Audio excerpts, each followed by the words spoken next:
what you want, when you want it, where you want it. This is The Mesh.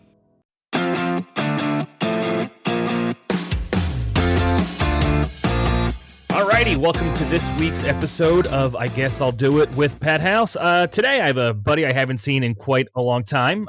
He is on the stand-up on Netflix. He's been on Conan many times, and his latest special, I Hate Myself, is on YouTube and has over 2 million views. Here we go. Joe List, what's up, buddy?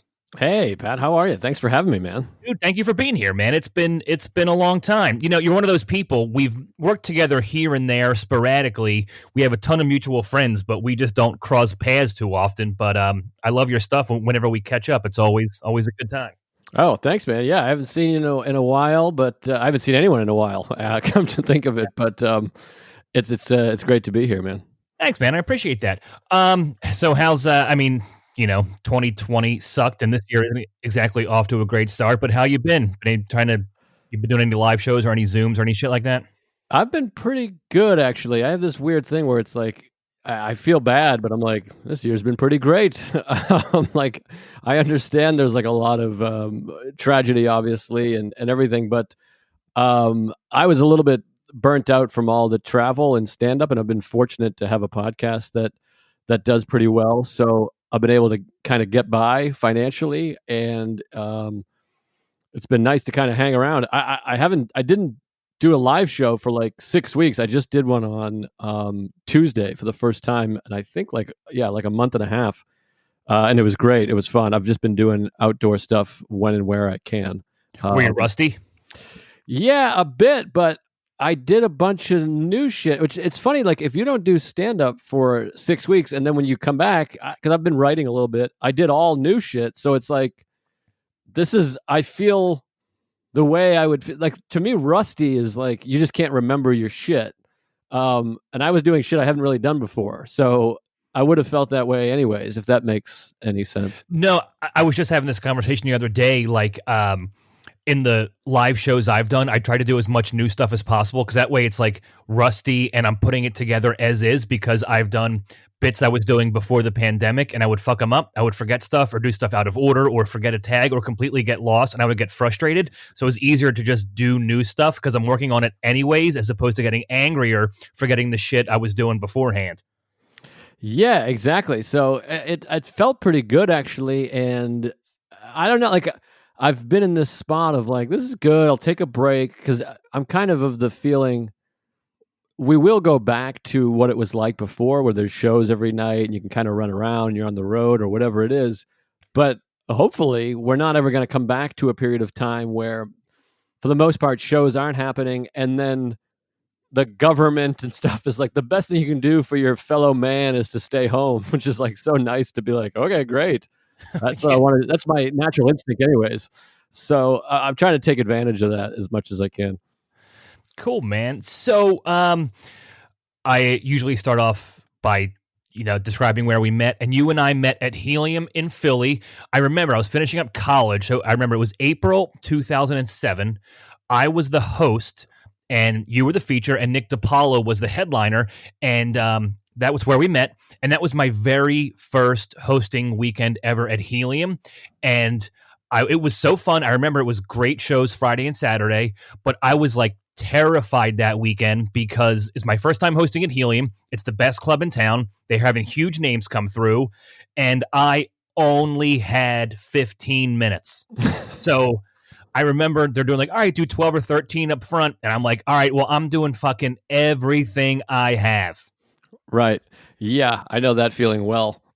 Yeah, but that's where we met. And I remember that being a really fun weekend. And, dude, I remember you crushing, too. I remember, because I was starting to meet, comics like you coming down from New York City and stuff. Like, I remember I met you and Jim Twos. I didn't know Norman yet, but it was awesome to see guys like you, because at the time, I was just starting to host. And Nick DiPaolo brought you as the feature, and I'm like, holy shit, that's what I want. I want to start featuring, and I want somebody to bring me around. So even though I was like brand new to hosting, working with you that very first weekend, I was like, cool, that's the next step. That's what I want to achieve.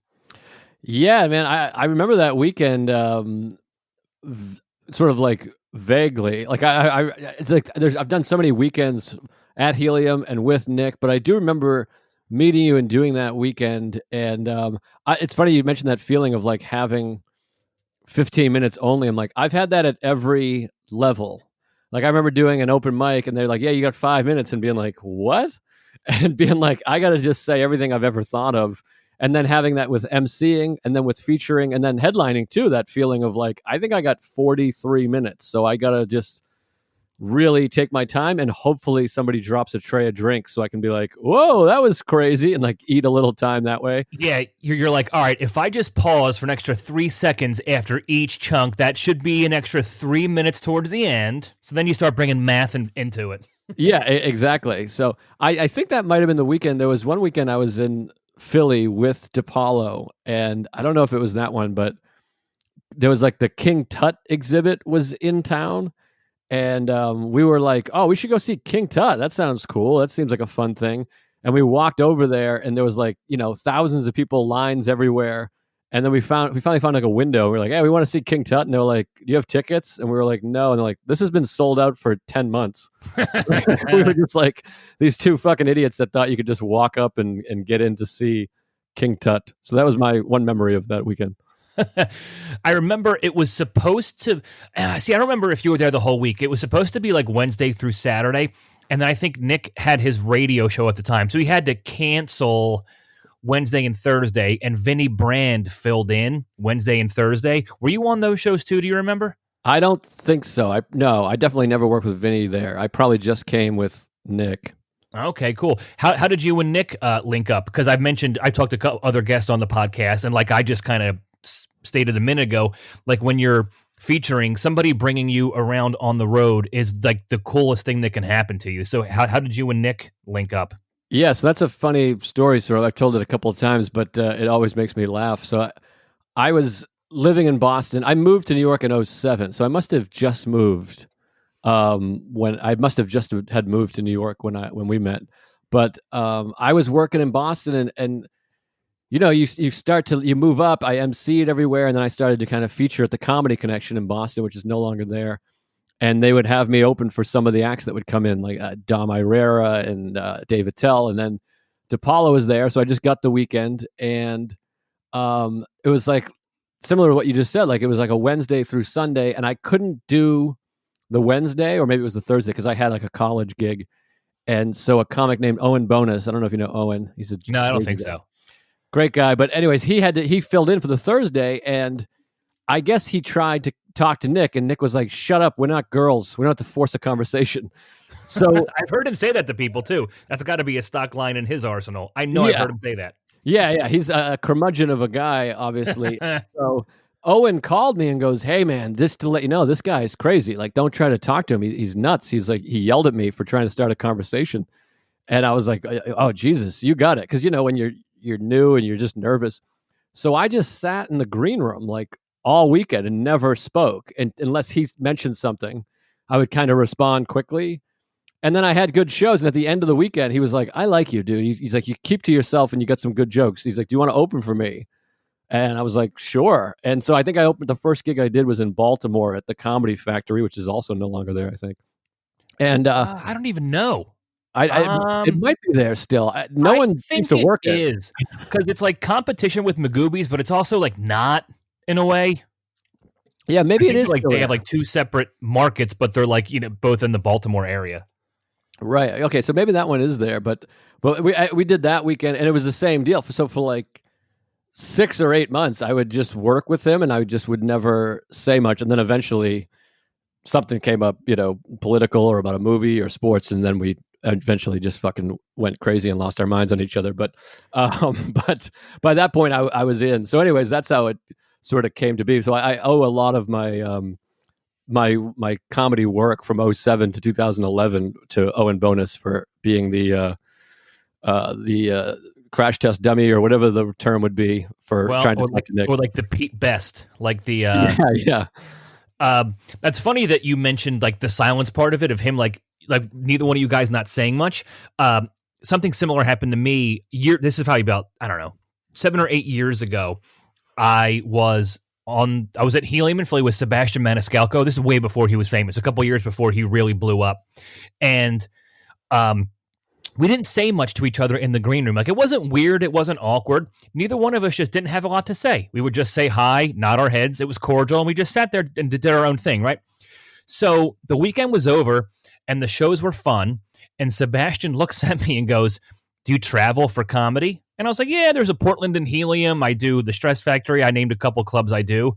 And he goes, "You want to do Cleveland with me?" And I was like, "Sure."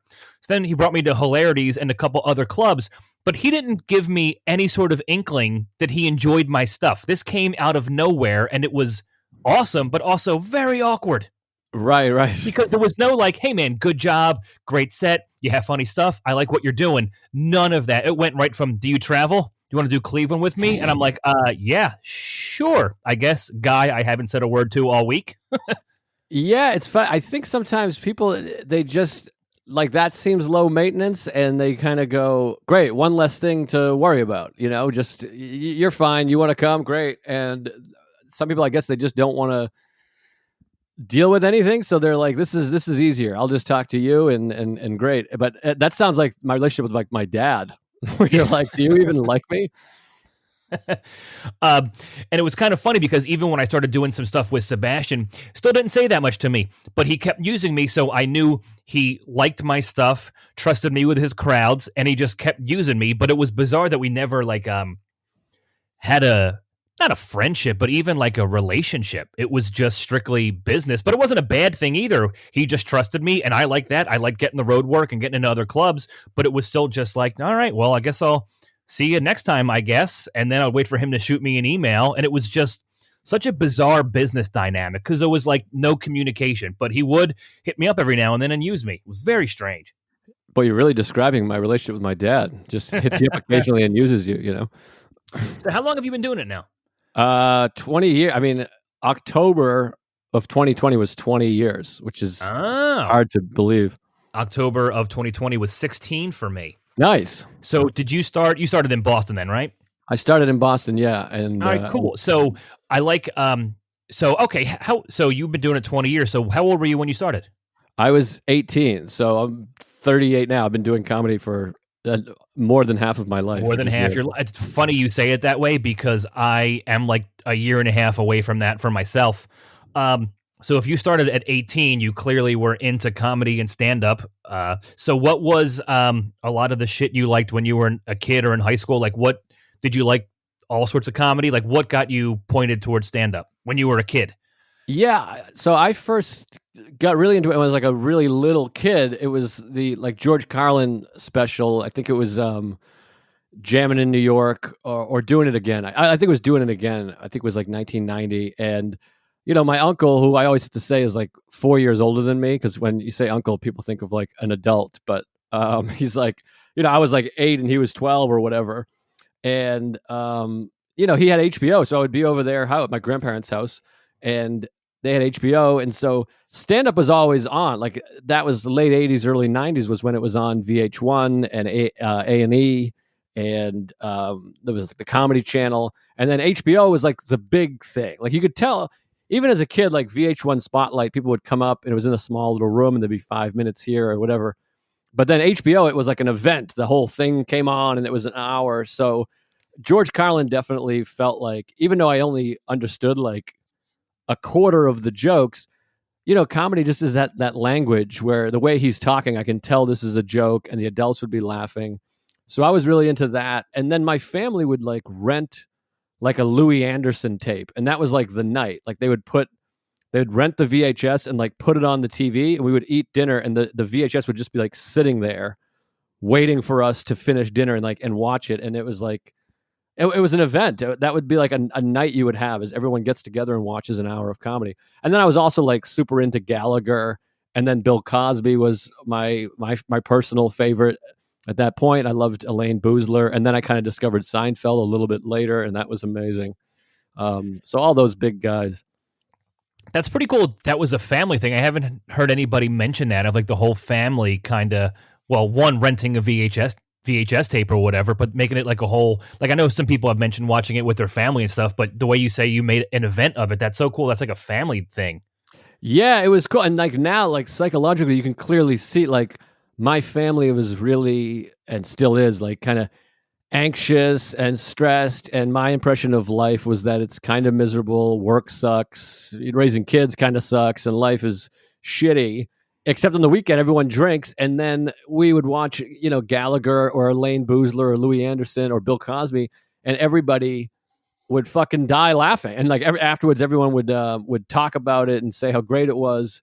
Oh, Richard Jeni was another one. Platypus Man, like fucking blew my mind. So funny, so funny. Yeah, that was one that I was like, what? Like that one, because those were jokes I got. Like he was talking about NFL referees and stuff, and I was like, oh my God, this is amazing.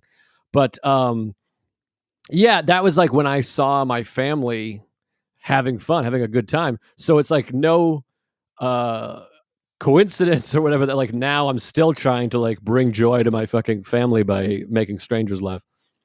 Did your parents go and see live comedy at all? No, not I don't think so.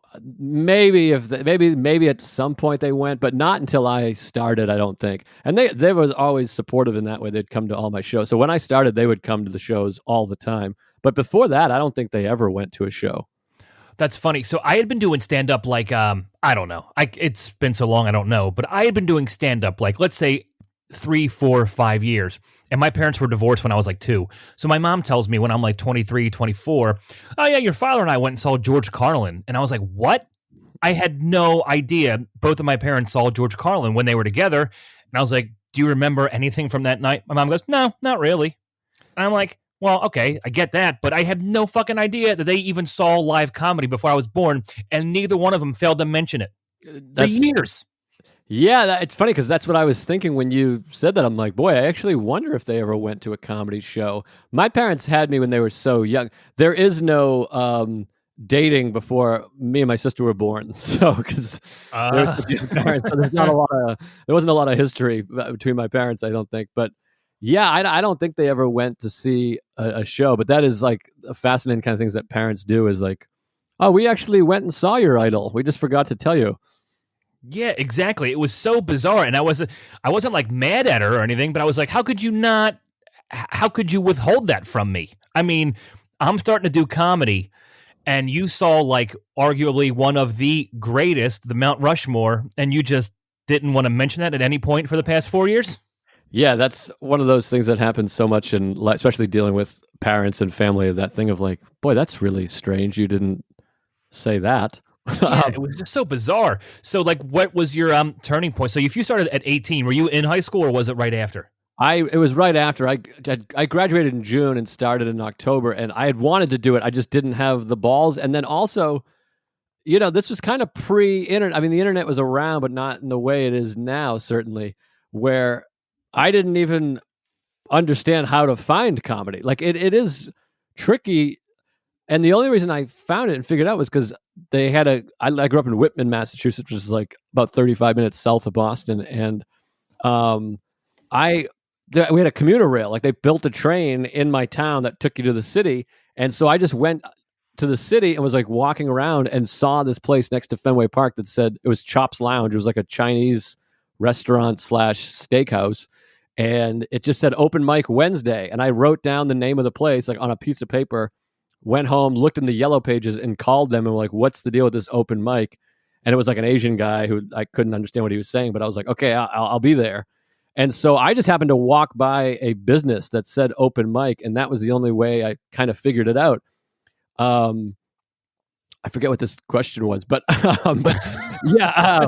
It was what, like, essentially, well, me too, to be honest with you, because I always phrase it differently every episode, but it was about how you were getting into it. Oh yeah, I was out of high school. I think you asked if I was in high school. Yeah, no, I guess that was the last question I asked you. Yeah, so I had graduated, but that was the thing. All through high school, I wanted to do stand-up, and I kept thinking, when I graduate, I'll start doing stand-up. And I always say this to everyone that asks me about stand-up that wants to start. I'm like, start as soon as possible, because no matter when you start, you always wish you started earlier. Like I started 4 months after I graduated high school, and I was like, fuck, I totally could have been doing this while I was in high school. That's so funny. I started my sophomore year of college. Sophomore year of college. I was like a year and a half out of high school. I was 19.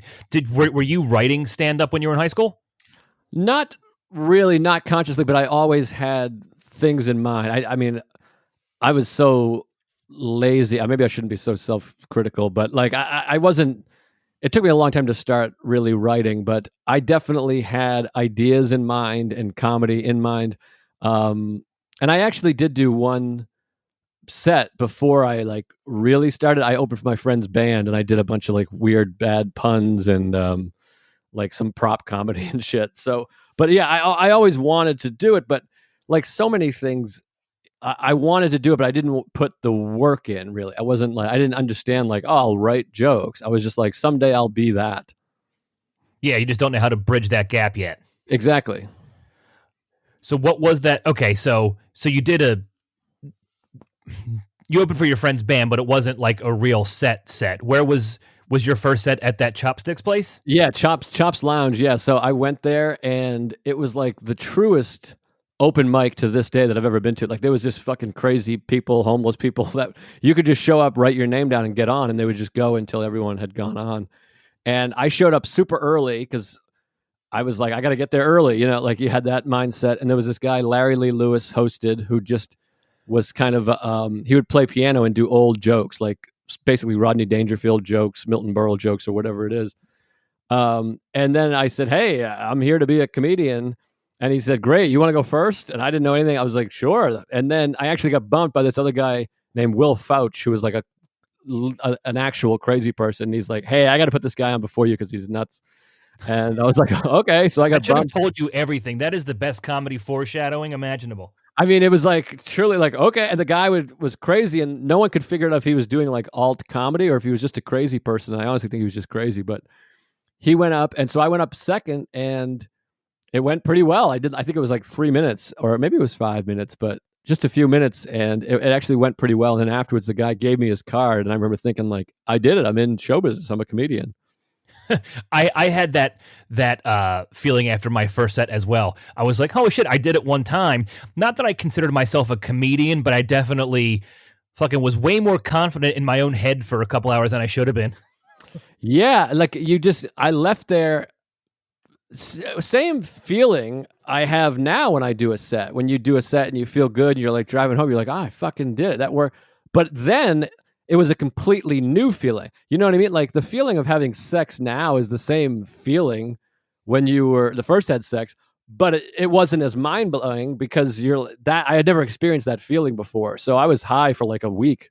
Dude, I have talked about it on the podcast and with other people, like that feeling of the first set. Okay, so did your first set go well? Yeah, it went pretty well. Like, you know, if I heard it now, I might be like, Jesus, but it went well enough. Like there was laughs, and you know, it was pretty decent. I got a couple laughs and a chuckle. I definitely didn't eat it. And then, like I said, the guy gave me his card, and he's like, that was great. That was so great. And I was like, oh my God, thank you. Yeah, so, it's weird. So my first set went well as well. And like you said a second ago, it was the craziest rush imaginable. I don't even know if I even had that experience in my entire life until I did that first set. And then numerous people, other open micers and whatnot, were very complimentary and were like, oh my God, was that your first time? I'm like, yeah, like that was really good. And you're like, holy shit. Like not only do I have this rush and I'm in a head spin as is, just trying to process that, then people are complimenting you on something you never even did before. The whole thing was just fucking bizarre, and I didn't sleep for like 48 hours. Yeah, no, you definitely, it's like, I remember I had just graduated, but my girlfriend at the time was a senior, and I remember picking her up at high school the next day, and she was like, how did it go? And I was like, it was unbelievable. And I remember like just talking to her like a mile a minute for like a half hour, being like, there was this guy and there was another guy, and this guy was crazy and I did well. And it felt like this new world had opened up. It was amazing. And it gave my life meaning, because for the 4 months before that, I just was sleeping all day, not doing shit. So it gave you something to look forward to. Yeah, exactly. And also, like, I just had the mindset, I only knew about this Wednesday show. So I was like, oh, comedy's something you do once a week. So like the next 6 days were like leading up to that next spot. That's so funny. So my first set was at the Laugh House, a club that's no longer there in Philly, and their open mic was on Wednesdays. So for like, I don't know, 2 or 3 months, for 8 or like 12 weeks, I was only doing stand-up on Wednesdays. And from Thursday through like Tuesday, I lived for Wednesdays. All I could think about was next Wednesday. I would do the open mic. All right, next Wednesday. That's funny. Yours was also Wednesday too. Yeah, same exact thing. And then it wasn't till like 6 months in that one guy was like, "Hey, how come I never see you at any of the other places?" And I was like, "What?" Like, I was like, it took everything I had to come to this show. I can't believe I'm here. And then it was sort of this, you're so naive when you start. And I was like, what other places? And he's like, well, there's the Comedy Vault on Sunday. And then there's this room on Tuesday. He's like, you got to come to the other places. And Isn't that mind blowing? I was probably like 4 or 5 months in.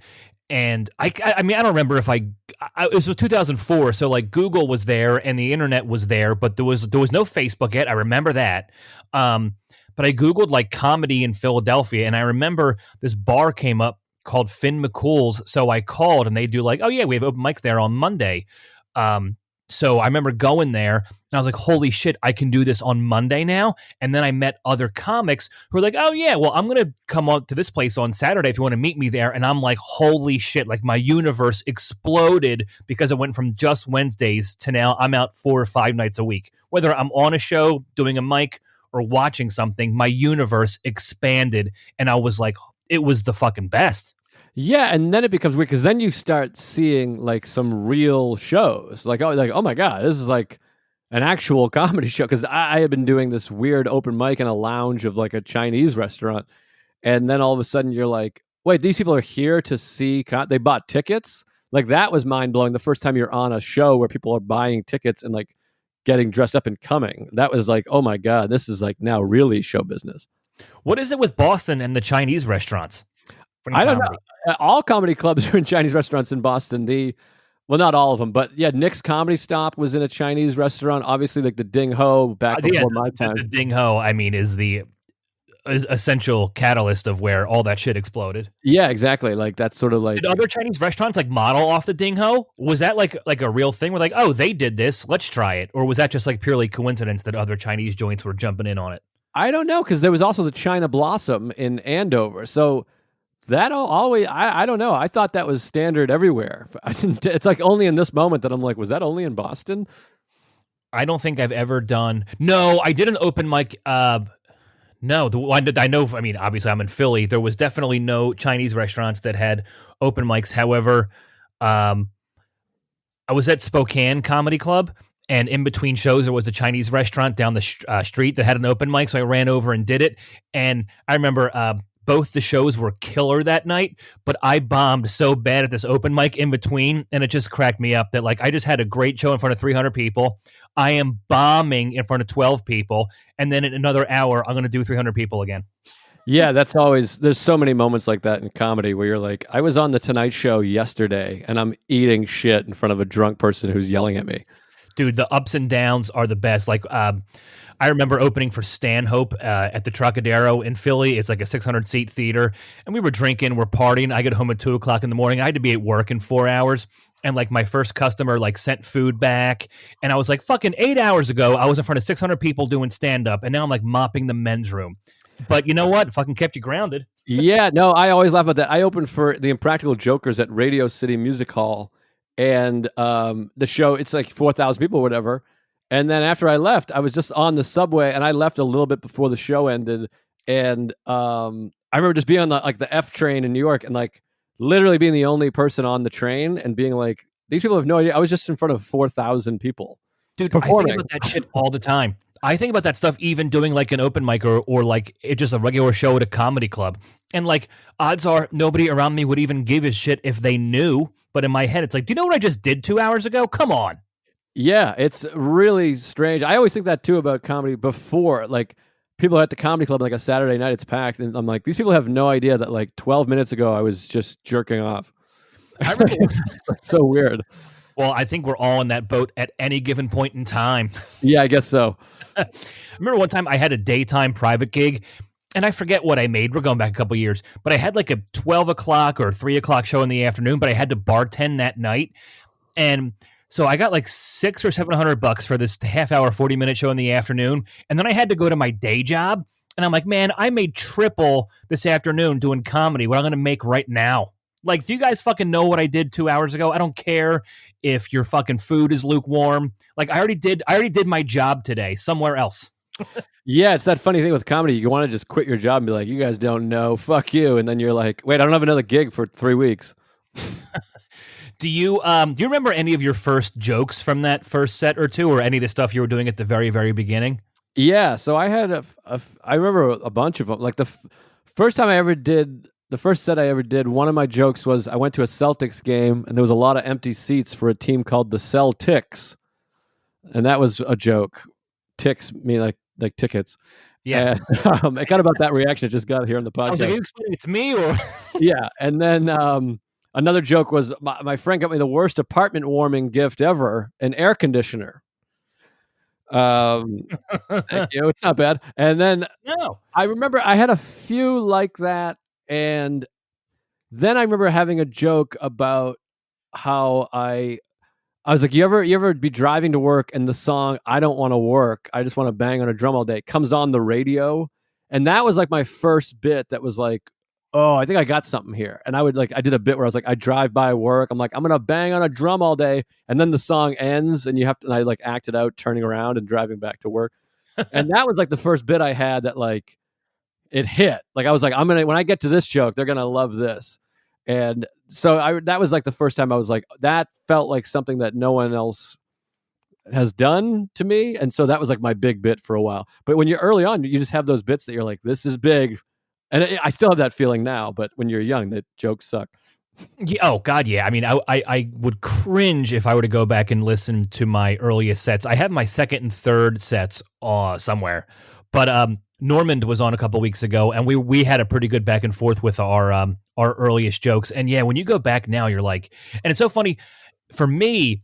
I can't even call them bits because my stuff was so set up and punchy. Be like, oh, I love this bit. Well, this bit is 7 seconds, so like, I need 10 of these to have a minute and a half.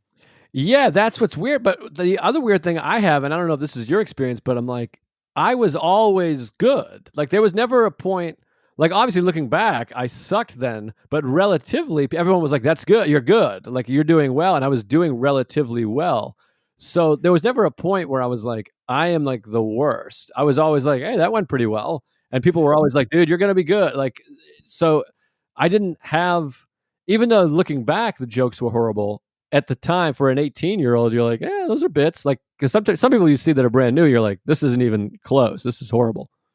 Yeah, no, I definitely had a similar experience as you. Like, my first 2 sets went well, and then I bombed for like 2 months straight, and then I started to do open mics and meet people, and I like focused a lot on stand-up. Like, I really kind of dove in head first and listened to all the advice I could, and people were like, all right, well, if you try this joke 4 or 5 times and it doesn't work, drop it. If you think something's funny, but it's doing okay, think about why. So I have really gotten to like the psychology of it and whatnot, and then I don't want to say I didn't have any like success in Philly early, but I mean, I got on stage a lot from like 19, 20, 21, 22. I was on stage a lot, and a lot of clubs used me early on. Like I was probably emceeing at a handful of clubs 2 years in. So yeah, there was no, I mean, of course I had a bunch of shitty sets throughout because I'm doing a ton of shitty open mics and, you know, still learning how to host in a club. But yeah, I kind of got swept into it right away.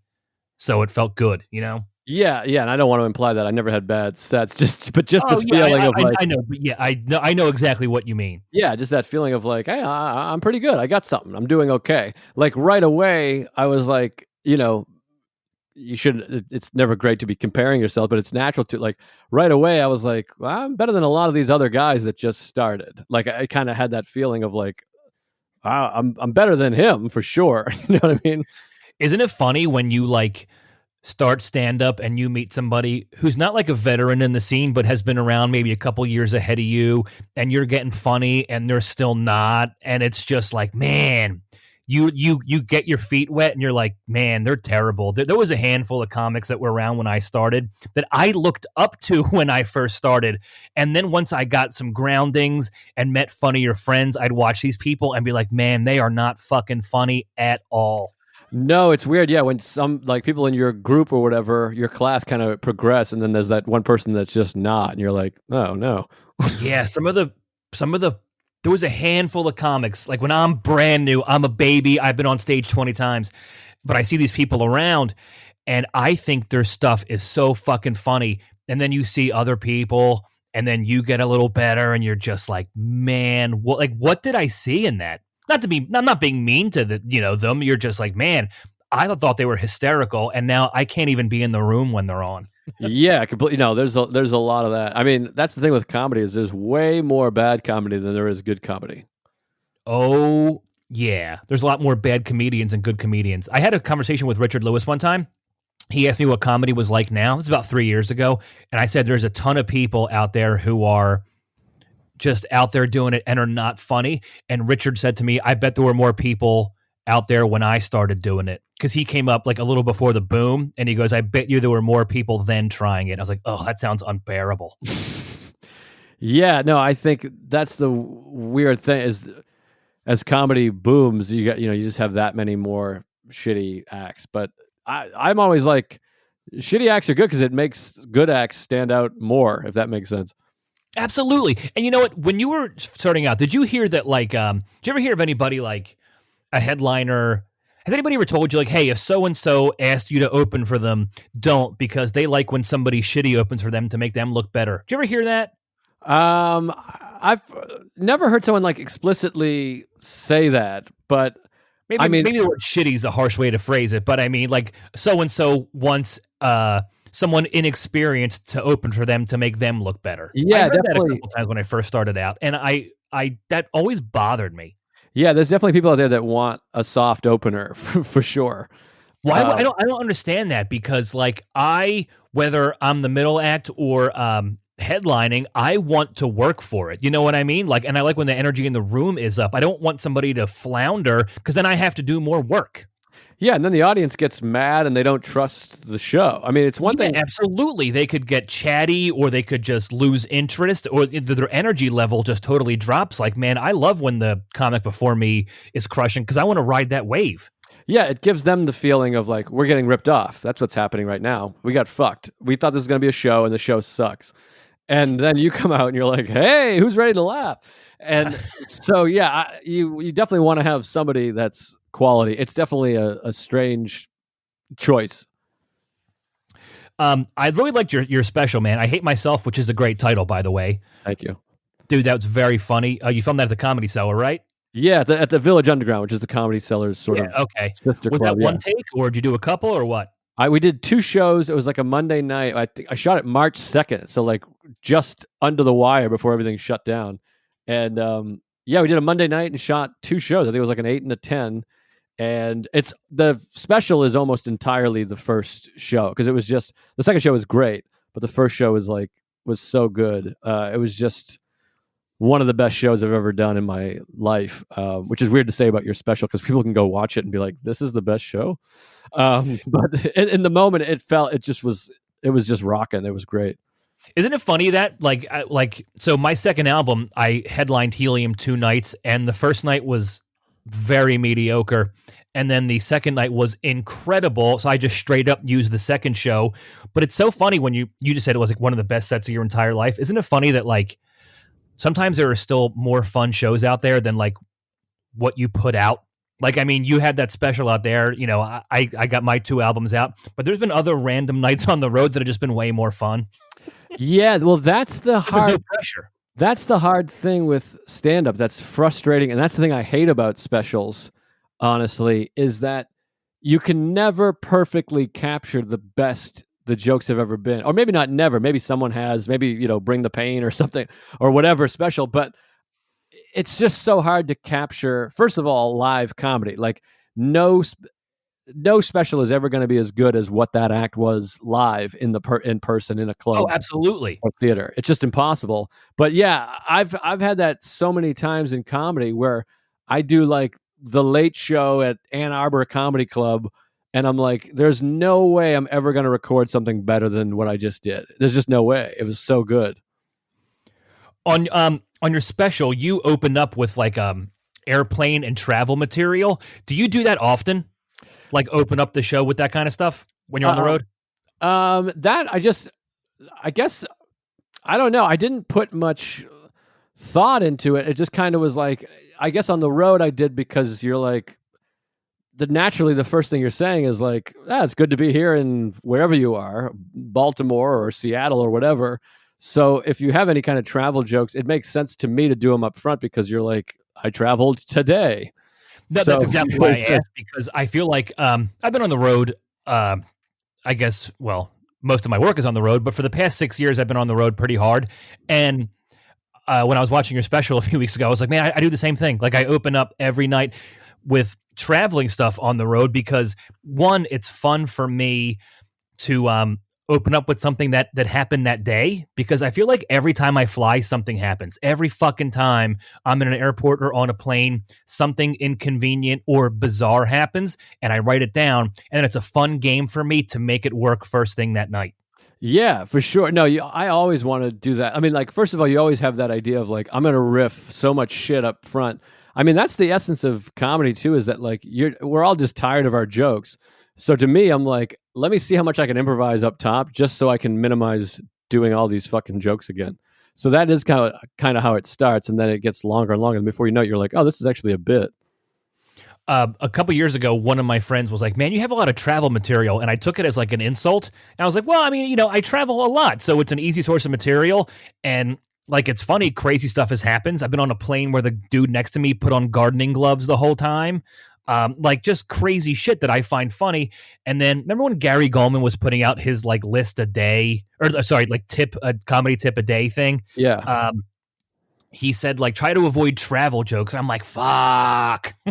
Yeah, no, that's one of those things where, I've seen that, and Gary and I are close, but now that I think about it, I'm like, he's one of the guys who's been very good to me over the years. I opened for him a lot down in Philly, and he's brought me like one or two other places. He's been a good dude. Yeah, as a matter of fact, this is completely off subject, but by all means, the last drink I ever had in my life was with you and Mary Rudzinski at the Helium Bar, and I was opening for Gulman, December of 2012. Wow. Okay. I don't know if you know that. You're like an answer to a trivia question. Oh, wow. Okay. So 2 weeks ago, I had Tom Rhodes on the podcast, and he also had one of his last drinks with me in Philadelphia. Wow. There you go. So there's something about you that's triggering people, I think. What was the drink? I think we were having whiskeys. I think I wasn't even like shithouse. Sounds right. I think we were at the end of the bar we each had a whiskey, and I had been talking to Gary about getting sober and all this. Gary's not sober, he's not a drinker, and he was just concerned for me. But we've been talking, and then like it was the next night. It was during that weekend, and you weren't on the weekend. James Heskey was emceeing, but I think you guys just came to hang at Helium. So the three of us had a night. I mean, we hung out at Helium every single night of the weekend anyways. There was like 12 of us that's where we hung every single weekend, every single night of the weekend. Yeah, so somebody shitty was in town. There were a couple of weeks where we're like, nah, we'll reconvene next week. Oh, of course. Yeah, no, I know that feeling. You look and you're like, what? It's like a soap opera star, and you're like, we can't go there. But anyways, yeah, so there's definitely things about, don't do travel jokes or airplane jokes. But to me, you talk about whatever you want, whatever's funny to you. And if they're original takes, it's I'm not doing Jerry Seinfeld's airplane material. And exactly. Also, they're funny things, they're original thoughts. So the idea to me of personally, whatever you come up with that's funny, you just do that. I mean, certainly I do think there are some exceptions where I'm like, nah, that's been talked about, but it's so similar to another angle. Like I felt a lot of my airplane jokes, I'm like, this joke could have been on a train. I just was talking about planes, so I threw it in there. Like a guy trying to talk to you that's sitting so close to you, someone eating a lollipop, watching a movie. I'm like, all of these things could have been on a train or a bus, and people would have just gone, oh, okay. But because it's airplane, I guess people are triggered by it because they've heard people say that or whatever. But yeah, I was talking to Colin Quinn, name drop, and he's like, you can do a totally original joke about McDonald's and a completely hacky joke about space travel or whatever something smart. I'm not smart enough to come up with an example of something smart. Something I would, dude, as you were saying that, I was trying to think of an example to like help you and tag you along, and I also had nothing to contribute. Yeah, I was like trying to think of like some, splitting the atom or something, but I'm like, I'm not even smart enough. Travel, so I can't go into the universe. And then I was like, what's inside the core of the Earth? And that's how quickly our minds work too. That was all in the span of half a second. Yeah, I was just my retardation was really on display there. So I always love. Lately, I've been asking all my guests to share a good horror story. Is there any specific bomb or nightmare show that's still in your mind? boy, there's a bunch. I mean, there's one. Good answer. Already like the way that starts because we all have them.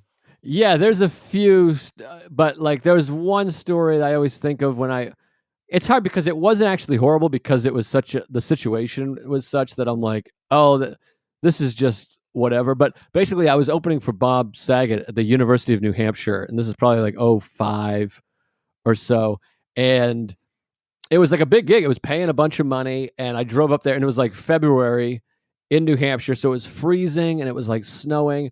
And as I pulled up, there was like thousands of people outside, like lined up outside. And I went inside, and it was like this beautiful dressing room, and there was food all set up. And I was excited to meet Bob Saget, and I was like, "This is the best gig." And they showed me the venue, and it was this huge gymnasium. Like they had chairs set up on the basketball floor, and then the bleachers, and I think it was like 3,500 seats. And I remember thinking, "Fuck, I should have brought my camera. Like I could have got the best tape ever." And I was there super early, and I was like, "How come everyone's outside?" And they're like, "We got a problem with the fire marshal, so they're making them stay outside." And I remember thinking it's snowing and it's like 20 degrees and being like, "Oh, that sucks that they're outside." And then they kept coming in and being like, "The show's delayed. It's delayed." And then I came, and they came down. They're like, "It's time. Let's go." So we started walking upstairs towards the venue, and you just heard like, and it was like everyone was like stomping on the bleachers. And everyone was like, the show was starting like an hour and a half late, and they had all been freezing, and like people were going nuts. Like it felt like they were waiting for the Who to come out. And it's like the classic story where the guy gets on the microphone and is like, "Are you ready for Bob Saget?" And everyone's like, "Ah." And literally, I mean, this sounds like a made up story. They were like, "All right, well, first his opener, Joe List." And everybody immediately started booing. It was just a full on boo. And I came out, and so it wasn't completely horrible because I was like, this is almost hilarious that they're clearly just booing that I'm not Bob Saget. But I was supposed to do 20 minutes, and I'm just eating it, and people were yelling right at punchlines. And at one point, some guy goes, "Hey, faggot, bring out Saget." And that one, I was like, that's just a classic. Yeah, dude, like you're lucky that rhymes. Yeah, I'm like, that's fun. And then I looked over at one point, and Saget was like dying laughing, and I was at like 16, and I was like, "Can I just wrap it up?" And they were like, "Yeah, you're fine." But because I remember trying to stretch. Did you ask that into the microphone in front of 3,500 people? I didn't exactly say it, but I was kind of shrugging, like, "Hey, like, what do you think here?" I kind of gave them like hand signals of like, "What is this?" And they were like, they started pointing at him. And so I brought them out, and like they went crazy for him, and he had a great time. But he loved it. He was like, "That was hilarious, dude." He's like, "That was great," and you could tell he was laughing at how insane the whole thing was. But was he talking about your material or just your horrible situation? I don't think he was talking about the material. I think he was talking about what a hilarious situation to get booed and heckled for a half hour.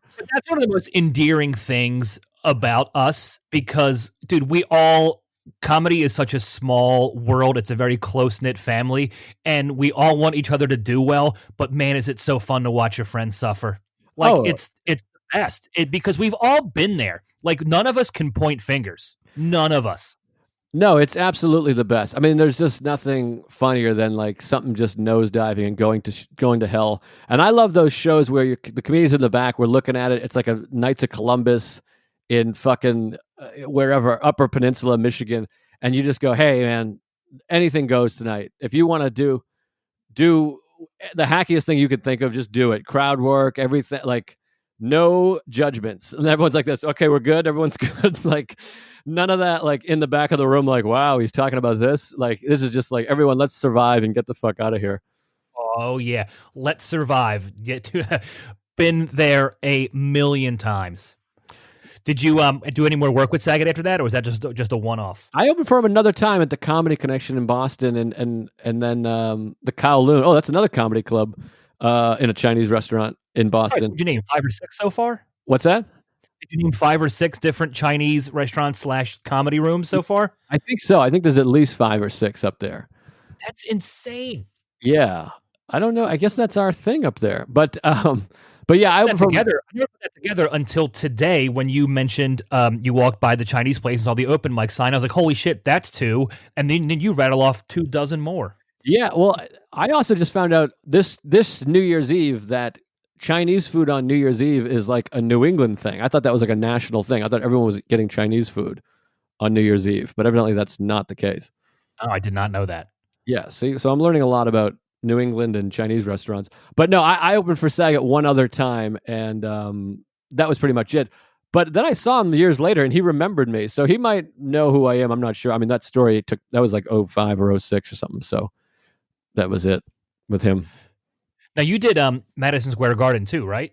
Yeah, that's actually another story that just popped in my mind. So I did the Garden 3 times with Louis CK, not Anderson.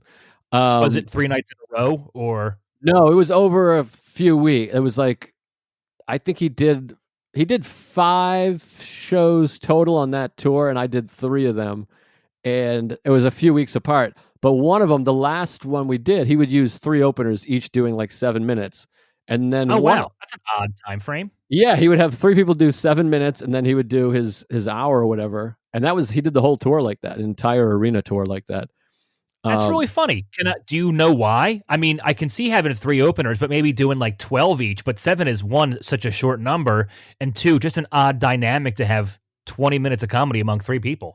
Yeah, I think he just liked the group hang, and then he couldn't decide on a person to bring. So he kind of liked the group aspect. It was a few of us kind of rotate. I mean, it sounds like I'm bragging, but I did all the shows, and then Joe Mackey and Michelle Wolf would sort of cycle through. Like Greer Barnes did a few, Sam Morrill, Nick Griffin, Norman ended up doing a couple. But I think he just liked having the dynamic of a few people, and then he also wanted to show off as many comics as he could, because it was a big opportunity to perform for like 15,000 people at some of these places. So I think he just got as many people as he could to have the experience. That's pretty cool. So what was your Madison Square Garden story? Oh, so the third one we did was, I think, the 5th or 6th one he had done, and I think it ended up being like he did so many that like the last show was just the last people to buy tickets. It was people that were like, all right, fine, we'll go see him at the Garden, or maybe they had all been to a show before. But whatever it was, on this show, he decided, he's like, I'll just have you do 20 instead of having 3 people. So it was just the 2 of us, and it was tough. Like, it just wasn't good. And I always tell the story. Every comic, that feeling where you do a joke and like one person laughs, and the instinct is to be like, this guy gets it. Thank you, this guy. I almost did that at Madison Square Garden. Like, I did a joke for 14,000 people or 15, whatever it is, and I heard like one guy belly laugh in like the upper deck, and I literally took a moment to be like, I can't say this guy gets it because there's 14,000 people. Oh, he's so far away. It was just like, you just heard like this huge picture of Madison Square Garden. You just heard like, ha ha. And I was like, oh, fuck. And it was tough. And then Louis ended up having like, he did well because it's him, but it was his least favorite show. Like, we were depressed after. He's like, that show sucked. So why was it tough? Like I said, I don't know if it was because it was the last show of all of them, and so it was just people that had seen it or didn't give a fuck. But it was just kind of like, one of those nights, like the same as like if you did a club and you're just like, for whatever reason, you're like, boy, this crowd is not giving it up. And we always compare crowds to like the best crowd ever. You're always like, this stuff kills, but maybe that's just what those people are able to give laughter wise. But it was just kind of like, yikes, that stunk. Yeah, very like, yeah. No, it wasn't Madison Square Garden, but I opened for Segura at the Hard Rock Hotel and Casino in Hollywood, Florida. And there was like almost 5,000 people there, like, I don't know, 4,000, 4,500, something like that. And it was very anticlimactic. Like, they took care of us to the nines, all the backstage catering, the food, the liquor, just the way they took care of us was, like fucking rock star style. And then the crowd was just not that great. And it was just so funny to be on stage in front of a crowd that size and be like, well, I was looking forward to this show for 6 months, and now I cannot wait for the next 12 minutes to be over. Yeah, it's a weird feeling, and there's nothing you can do about it. And you're just like, I don't know what to do, especially when you're opening, because if you're headlining, you can kind of, snap or start doing jokes about going into crowd work or doing jokes about the surround. But like when you're opening for someone, especially someone big like that in front of a huge crowd, you don't want to just start pulling out all the stops because you don't want to fuck up the show. And maybe they want to do that. It's hard to be like, look at these fucking curtains. These guys suck. Because the headliner is going to be like, what are you doing? You're doing crowd work opening for me? Like fucking. So you do feel like 5,000 people. You feel like you just have to kind of be like, all right, I got to sit here and just fucking take it on the chin and hope this person doesn't fire me. I remember my back sweating immediately because so I'm on stage and, I had a specific set list in mind with him that whole entire week because I was hammering out the heavy stuff. I want to do well, mix of old and new stuff, right? So we had just done a bunch of killer shows in Tampa. Every show was fucking on fire. And then we get to the biggest show of our whole run at the Hard Rock Casino. And I'm on stage and I'm doing okay for the first 2, 3, 4 minutes. But my first big pop where the whole room was together was about 5 minutes in. And I was like, all right, that's what 4,000 people sound like. There we go. I cracked the room. But I didn't because the next big laugh like that again was another 4 or 5 minutes later. Yeah. And I remember being like, oh my God, my back is wet. Tom's never going to use me again. And then it was very okay. So anyway, long story short, Tom doesn't really care for that show either. And the first thing he said to me when he got off stage was, they were fucking weird, right? And I was like, yes. And immediately I felt so relieved that it wasn't me, like not getting the show off the ground, Yeah, that's the best feeling. And that usually is what happens is, because if your jokes work, they work. So that's why like comics are like, you never blame the audience, but you're like, I always blame the audience. I'm like, I'm doing the same fucking bits I did 2 nights ago and it killed. So, but I forget. Oh shit, I forget what I was gonna say. I had a thought, but shit, I lost it. But yeah, no, that I know that feeling well. And then you're just praying. You're kind of like praying that the headliner doesn't do great either. So you're like, okay, woo. Yes. Because Tom obviously did significantly better than I did, but I noticed those big pops where the whole room comes together wasn't at all like it was on all the previous shows we had just done. So I remember sitting on the side of the stage in the wings watching him and just being relieved, being like, it wasn't me. It wasn't just me. Yeah, of course. I just remember what I was going to say. I hate the shows where you're like struggling. And then you'll, like you said, you'll get like one big laugh on a joke or a line or something, and it'll get like a big laugh.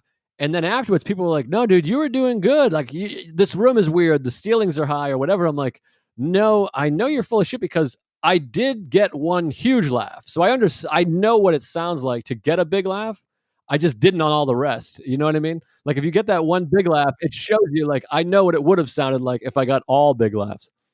I know, it's so weird when you're like, hey, I have 3,000 people on my side. Oh, but that's only half the fucking room. Exactly.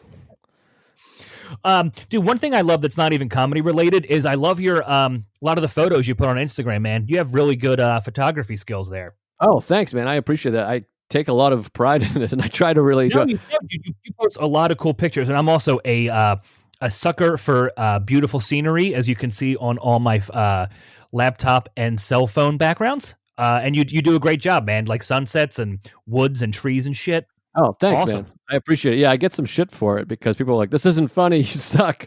But I'm like, well, that's what I'm doing. Who cares? Fuck off. Yes, who the fuck cares? Like, hey, okay, I'm a comic. I'm sorry, not every single thing I do is funny. I saw a beautiful mountain with a deer in front of it and thought, hey, what a cool picture. I apologize. Yeah, exactly. I've literally had that dialogue with people. But no, thanks, man. I appreciate it. I enjoy doing it. So everyone follow me on Instagram, Joe List Comedy. Yeah. Where's your next show? Do you have anything on the books live? Yeah, so I'm doing Royersford, Pennsylvania again, January 27th. I don't know when this comes out, but I'm there January 27th. And then I'm doing Key West, February 11th through the 13th. So I'm trying to do things here or there as safe as possible. And then the spring I start going to. I am currently sitting in my bedroom, and I am about 13 minutes from Royersford. Oh, wow. No shit. I love that place. I haven't been there. Oh, you got to go do it. It's great. That's a story for another podcast. That's fair.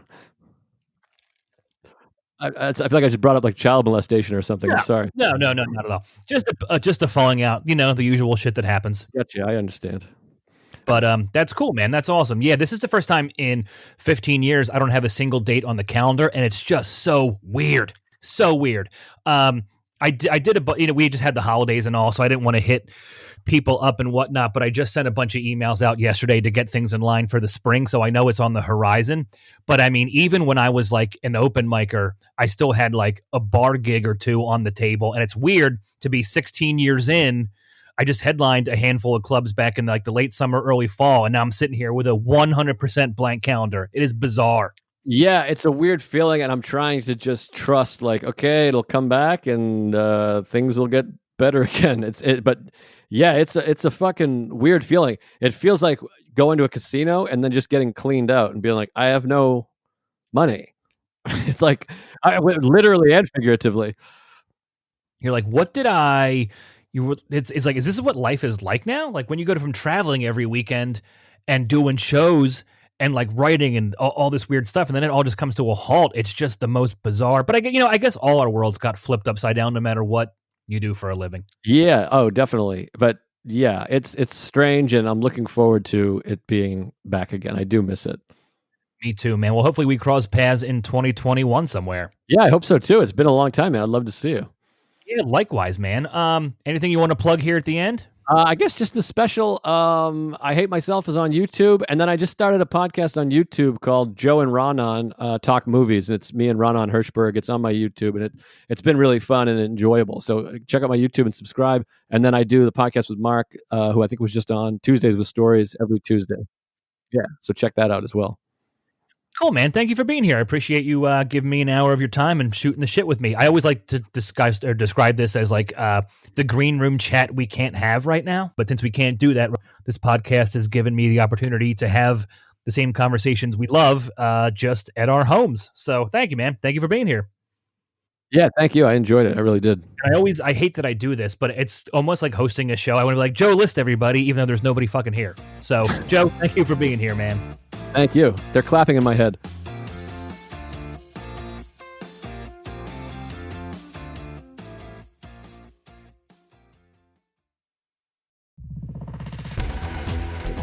You've been listening to The Mesh, an online media network of shows and programs ranging from business to arts, sports to entertainment, music to community. All programs are available on the website as well as through iTunes and YouTube. Check us out online at themesh.tv. Discover other network shows and give us feedback on what you just heard.